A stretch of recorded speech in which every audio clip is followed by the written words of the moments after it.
Welcome to the Vantage Fit Corporate Wellness Podcast. This podcast is sponsored by Vantage Fit, the all-in-one AI-powered corporate wellness platform developed by Vantage Circle. Hello and welcome to another episode of Vantage Fit Corporate Wellness Podcast. I'm your host Dipshi, and today I have with me the weight loss expert, Kirk Anderson. Welcome to the show, Kirk. Thanks for having me on, Dipshi. We are glad to have you here today, Kirk. Thank you so much for giving us your time. Yes, anytime. I'm pretty excited to be here today. Ready to go. Yeah, same here. So before diving into today's topic, could you please introduce yourself to our listeners and tell us about your wellness journey? Sure, thanks. So my name is, as you mentioned already, Kirk Anderson. I have a unique wellness journey in that I've been clinically obese twice in the past, so I understand the struggle is real. I got, very overweight, unhealthy, lost the weight, then rebounded, regained it again, like so many people out there, and transformed a second time. And thankfully, I've stayed transformed this second time, maintained my weight, my health, blood pressure, all of these types of things. So nowadays, I try to help people with that as well, to not only look great, but to feel great as well. So there's no point in looking good, but you don't really feel good mentally or even physically for that matter. Mm-hmm. So that's pretty much it in a nutshell. Thank you so much for sharing your amazing journey with us, Kirk. Thank you. So, moving on to the topic of today, that is fueling your 9 to 5, guide to the on-the-go nutrition in the corporate world. Mhm. So, tell us, what are some quick and healthy breakfast options for busy professionals who need to fuel up for their 9 to 5 job? Well, the quickest one is going to be a protein shake. Very, very simple. And one of the benefits is you don't need to be hungry, since that's one of the issues. Some people may say, well, I'm not hungry when I wake up, but my schedule is so busy, I won't have time to eat later in the day, to have a breakfast at their desk. Well, it's just you add liquid to a shaker cup, you add a couple scoops, depending on the size, you want to get approximately 40 grams of protein, shake it up, and simply drink it. And the less water you use means the thicker the shake is going to be. Think of a milkshake. The longer it's going to stay in your stomach, in the sense of making you feel full, as in not getting hungry. So that could get you through to lunch, so you're not starving at 10 a.m. or 11 a.m. So that'd be my first go-to thing. And it's also very portable. That's something you could actually travel with. Business trip, you could keep it at your desk. It's very flexible. It's probably the most flexible meal out there, and very affordable as well. Yeah. The other items... Oh, sorry, you wanted to say something? Yeah, and even a milkshake sounds nice and tastes nice as well. So I don't mind having a milkshake in the morning every day. Yeah. Yeah. Right. Yeah. That's going to be the other thing I would say. You can add flavoring, because depending on different people's taste buds, they may get a protein shake and go, it doesn't taste that good. But adding milk can definitely add some flavor to it as well. So glad that you mentioned milk. Another go-to option is oatmeal. One of the benefits of oatmeal is something you could prepare the night before. My breakfast, for example, that I will have later today, I made my oatmeal last night. I just made it, waited for it to cool down, put it in the fridge. After we're finished with this, I'll just add a little water, put it in the microwave, heat it up, and it will taste pretty much exactly as if I just made it this morning. I would say it tastes exactly like that. So it's very convenient. And that's something you can also make at the office, for example, and say an office kitchen. You just need a microwave, a bowl, and some water. And there are other options as well. Perhaps if you use, say, a meal delivery service for the person that uses it, even do that, let's say, because they can deliver several meals in advance. You just take it out to your fridge, heat it up in the microwave again, or carry it with you to the office, heat it up in the microwave at the office. So those are my go-to options. And then there's always a protein bar. The one caveat that says pick one that actually has a good amount of protein in it, since a lot of protein bars out there are simply candy bars in disguise. It's filled with a lot of sugar and carbs, really. Yeah. Exactly. So, when we're talking about oatmeal, so my breakfast usually includes oatmeal mixed with water. So I find it pretty much Yeah. easier to just have it in the morning, just putting some oatmeal in water and just gulping it down. Yes. Yep. So we're doing the same for breakfast, you and I. Yeah. You can add some fruit for flavoring as well. Exactly. Yeah. So actually, mostly we're so much in a rush in the morning, no? So we just cannot invest much time in making breakfast. Yes. Yeah. So anyway, how can professionals incorporate meal prepping into their busy schedules to ensure they have nutritional meals throughout the work week? Yeah, that's a pretty important thing because I remember many years ago, a lady gave me this tip, which she had gotten from a personal trainer. And she said, if you don't know right now in the morning what you're going to eat for dinner, you're going to eat bad. Why? Because when you're finally hungry, you're just going to have to grab whatever's available, right? Whether it's just any leftovers, or you have to just run to a restaurant or order something to be delivered.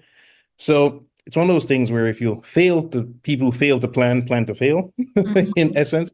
So meal prepping, the easiest way to do it is on the weekend, whether it's a Saturday or Sunday, whatever day you can find an hour or two of some free time, and you can make it less painful by, for example, having the TV going, right? You can be watching a show, something that you don't have to fully be mentally immersed in, or you're listening to a podcast like this one, for example. And the other tip I'd say is to make meals that you can batch cook. For example, say protein chicken or fish or shrimp. You can cook a lot of it, and when you heat it up, it's going to taste really good. Because one of the key things there, if it doesn't taste good, you're not going to eat it, right? Yeah. Or vegetables, you can steam vegetables. Some people might get really into the meal prepping. I used to do this where I would pack individual packets, but that was so time consuming. It would like take up like half my Sunday. So I tried to just keep things in large containers. So I cook a bunch of chicken or steam some spinach or broccoli and just put it in a large container. And then when I'm hungry, I just take out portions, put it in the microwave, heat it up, and I'm good to go, in a sense. I'd say baby steps as well. One of the reasons people fail when they're trying to start a new habit is they go 0 to 60, right? So they will say, okay, I'm going to meal prep every meal for the week, my breakfast, lunch, and dinner. And they start with the best of intentions, and they may do it for a week or two, then it starts to overwhelm them. So I would say baby steps. Start with, say, prepping your breakfast, for example, since that's where a lot of us will struggle. Or if you know your dinners are always bad, let's say, meal prep your dinners. Maybe you do 3 days, for example. Because one of the things you want to try to avoid is having to meal prep in the middle of the week because we're so busy, right? Whether you get home from work or from school, you spin around, and next thing you know, it's time to go to bed. So meal prepping on a weekday tends to be more difficult. You'd have to be, extremely disciplined to do it. That's why I recommend the weekend. It's a lot simpler and less stress, and you're much more likely to then do it as a result. Exactly. And when it comes to snacks, like all day, whenever, like in a 9 to 5 job, we keep on munching on some snacks or other, right? So, what are the best snacks to keep at Right. your desk for a quick energy boost Yes. during a hectic workday? Usually, people munch on cookies, some get chips, and all those things, right? But I don't think those are that healthy to keep on munching on the entire day, right? Right. That is correct. So not only are they unhealthy, you could pile on all of the calories pretty quickly that way, Yeah. One I would say is rice cakes are good. Not messy. I would get the lightly salted one. They taste better. It's not messy. It's not going to mess up your hands. They're very portable again. You can leave some at your office so they're right there and ready to go. Obviously, have some at your house. Protein bars are good again because it's easy. You could put one in your pocket or your purse or two of them. You can easily just tear them. You can devour them relatively quickly. In like 2 or 3 minutes, it will be gone. Those are good snacks as well to maintain your energy levels. So you're not getting hangry. You're getting kind of angry because you're hungry. Those are some good snacks there. You want to avoid the ones that are super sugary because you're going to have this energy crash later on. Or another good option could be a banana, for example. That will also keep you kind of full. Those would be some of the options I would recommend for snacks. And again, a protein shake as well. You can always do that too. Yeah. So, do you think there are specific dietary strategies that can help sustain energy levels and focus during long meetings or demanding work tasks? In fact, for example, I have oatmeal for breakfast, right? So the entire day I am working, so busy with meetings or delivering tasks. So sometimes I get really, very hungry. So at that point of time, what do you think is the strategy which people like me can take up, like adopt, to help sustain those energy levels? Got you. So optimally, so the brain's preferred nutrient source or energy source is glucose, and that's you're going to get from carbohydrates. And optimally be slow digesting carbohydrates. If you just need like instant boost, something with a little bit of sugar in it, or say a banana. But you want to avoid things that are too sugary. If you're just sitting there sipping on sodas, again, you could have this energy crash later on. Another good tactic could be simply coffee, black coffee, I would say, because you could add a little sugar to it as well. But coffee, it blocks adenosine, which is what makes you feel fatigued. One caveat, I wouldn't drink it too late in the day. Depending on the sensitivity, it could impact your sleep, because it's not that caffeine gives you more energy. We think coffee gives us energy, but it doesn't. What it does is it blocks adenosine, which is what makes us feel tired. Oh, yeah. Another thing could be simply drinking water. Sometimes if you said to yourself, I need a good night's sleep, but why am I tired or I'm yawning right now? I would say simply you could have a glass of water. Even hunger signals could be you not having enough water as well. You may feel hungry, but you're actually thirsty. Sounds kind of crazy. Drink a glass of water, or if you're very physically active, you could not have enough electrolytes, perhaps salt. So if somebody works out quite a bit, one thing they could try as a simple experiment is take a small amount of salt, put it in the mouth, drink some water before their next workout. And if they feel extra energy, then they're probably not getting enough salt. I know salt has a very, bad reputation because of hypertension, etc., and have had high blood pressure in the past. But if you're eating a balanced diet and you're pretty active, don't blame salt for what sugar did. Your problems are more likely tied to sugar than to salt. So, Yes, so but those are again, some things, again, the optimal thing to prevent you. Yeah. yeah, but again, I believe too much salt intake is equally bad, right? Don't you think? Yes. Oh, for sure, for sure, for sure. Yeah. That's why I was giving the caveat, if you're pretty physically active, but you find yourself like fatigued or yawning, I would say try a glass of water.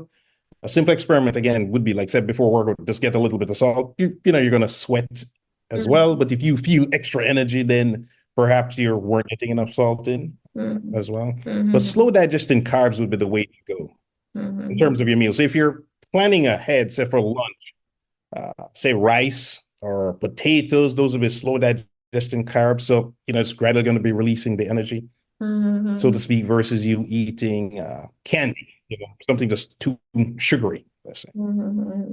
Yes. So even the responsibility is just not for the employees, right, to take care of their health while working a 9 to 5 job. I believe employers can also play a role. Like, for example, having a cafeteria where they're providing healthy snacks and all, don't you think? So, what are some practical strategies Right. for incorporating exercise or physical activity into the busy work day to complement a healthy diet? So it can the strategies can be taken like implemented by the employers as well, right? So what do you think they can do to ensure that the employees are physically active along with following a healthy diet? So you're asking from the employee's point of view, correct? Yes, yes, exactly. Like what the individual employees should do? Right. Okay. So the thing here now would be you have to figure out, when do you have time to actually work out? That'd be one thing. And when do you have time to walk? Let's start with the walking. That's the easiest one. Easy tip is to walk after eating a meal. Just going for a 10-15 walk after eating, say, lunch or breakfast or dinner. That's going to help with your blood sugar management, which will then help you not put on weight, help your food digest as well. Again, talking about energy levels previously, it's also going to help with you not feeling lethargic after, say, a heavy meal, because you're moving, the body doesn't have a chance to fully digest it versus you sitting there. And again, having feeling tired later on. That'd be the first thing. Walking is the easiest thing to change. You could get yourself a Fitbit or an Android watch or an Apple Watch, which will make you more consciously aware of how much you move. Because I remember I was very surprised when I first started to use movement trackers of how little I moved. You just don't realize you sit a lot. You just sit there. You just get so zoned in with your work. So, for example, I know the Apple Watch will buzz you after an hour to tell you to stand up. The Oura Ring does something similar. Will remind me, hey, it's time to get up and stretch your legs. You could get up, walk to the walk to the kitchen or the photocopy machine or the bathroom and just get back to your desk. And there are studies that show just that little bit of movement, which seems like nothing, but it accumulates day by day, week by week, month by month, really makes a difference in your health. And in weight management as well. I mean, it sounds so insignificant, right? Oh, I just got up from my desk and walked around for a minute. How much could that do? But it really adds up. These minutes really add up. And as to working out, you'd have to figure out, for example, are you a morning person? Could you get up 30 minutes earlier, an hour earlier to work out? If you're not a morning person, perhaps not. Lunch is another option, depending how close the gym is to your office, how long it will take you to get ready after the gym. I don't know if you have to, say, for example, redo your hairstyle, for example, or not. Then there's after work. And where some people fail here, they go home to then work or to then go to the gym. And that's pretty difficult. Tip there, I would say, is have your gym bag packed and in your vehicle or with you, say you're taking public transportation. Okay, you're trying to minimize the odds of you not working out. Where if you have to go from the office, home, change, and then leave to go to the gym, you're really increasing the risk of you getting home, being distracted, and then starting to come up with excuses. I'm tired, I'm this, I'm that. But if you have your gym stuff with you and you just go straight to the gym after work, you will definitely work out then. Right. Okay, Kirk. So with this, we come to the end of today's session. Okay. So thank you so much for sharing your insights on the nutrition part. Like, I believe most of us need it because we try to balance our work life. Like most of us are struggling with the work-life balance, and amidst all this, our dietary habits hit rock bottom most of the times. Right. Yes. So anyway, so would you like to offer any more valuable suggestions to our listeners? Yes, two last things. One, I mentioned this before, always take baby steps. Resist the urge to try to transform too dramatically, because the science is pretty clear in terms of creating new habits. You're much more likely to fail if you try to change too dramatically, overnight. You weren't really physically active and you say, I'm going to work out at the gym 5 times a week. You may do this for a couple of weeks and then slowly but surely you're most likely to stop. Just start with once a week or twice a week, and then gradually build up from that just to make sure it's sustainable. The other one, which is probably even more important, is if you don't know what you're doing, hire somebody. Yeah. I mean, when I successfully transformed the second time, that's what I did. I had a coach, this lady, she was an IFBB pro, International Federation of Bodybuilders. And, she taught me so much that it would have taken me years to learn on my own, or I would just never know. Because a lot of us, there are things we don't know. Some of the things we think are true are not true. And we also don't know what we don't know, right? If you were going to court for some serious legal matter, you'd hire a lawyer. So it's the same thing here. That's the other thing I'd recommend. Just hire somebody so they can get you, especially if you're super busy. That's the other thing, right? Because if you're too busy, even if somebody gives you the strategies or you research them, but you don't know exactly how to coordinate things together, again, you're increasing the likelihood of failure. Yeah, so thank you so much, Kirk, again, for giving us your valuable insights and also giving us your valuable time. The entire session was amazing. I hope you also enjoyed talking to me. Oh, yes, it was great. Yes, good questions. Yeah. Thank you so much. Have a great day ahead. Same to you. Thank you. Thanks for listening to Vantage Fit Corporate Wellness Podcast. Please do subscribe to Vantage Fit Corporate Wellness Podcast on Apple Podcasts, Spotify, and our YouTube channel for new episodes.